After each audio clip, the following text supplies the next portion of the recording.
I think in our society today, mental health awareness and the importance of that is increasing, but I think there's still a lack of awareness about that and the lack of importance for counselors.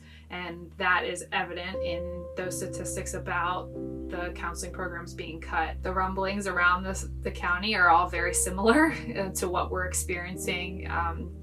Issues with discipline in schools, not enough people to go around, mental health professionals to go around, which would include not only counselors, but social workers and school psychologists. A lot of those individuals are part-time in schools. They're shared between multiple high schools or middle schools even, and the rumblings are the same, that there's just not enough people to go around, and students' issues are very serious, and they're not getting the help that they necessarily need just because of the volume of problems that are coming through.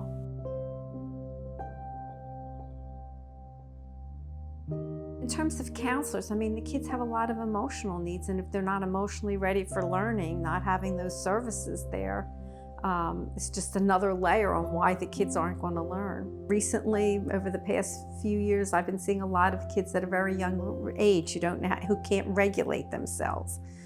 So all those things, if you can't regulate yourself enough for learning, besides not learning yourself, you're ruining the learning environment for the other children. A really important point is that I think that we need to be providing more support services for students, especially in low-income schools, because I think that a lot of the problems that teachers face in all schools, but especially in low-income schools, is that there are a number of things going on that can't necessarily be addressed in the classroom, from, again, starting out at a lower academic achievement level to needing more emotional support or more behavioral support.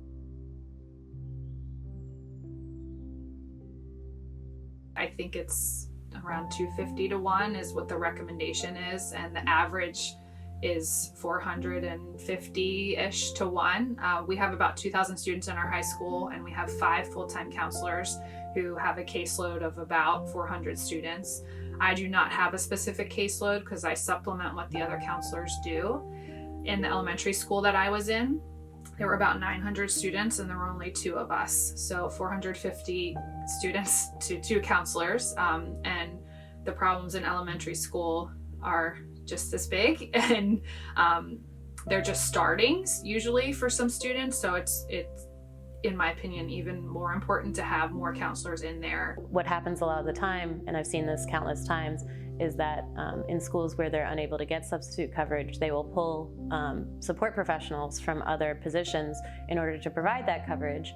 And the support professionals are there to support students who need it the most, and what winds up happening is then that they're being pulled away from their responsibilities, and those students are no longer receiving as much support as they were previously. I would say that to those schools who maybe don't have a counseling program right now, I would say that they should absolutely try to reinstate something like that. I would be curious to see what their discipline looks like, what the happiness of the students in their school, how students actually do feel safe.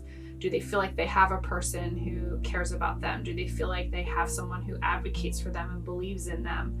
I wonder if the answer would be no for some of those schools who do not have counselors to advocate and help and be that person for the students, especially in those elementary schools.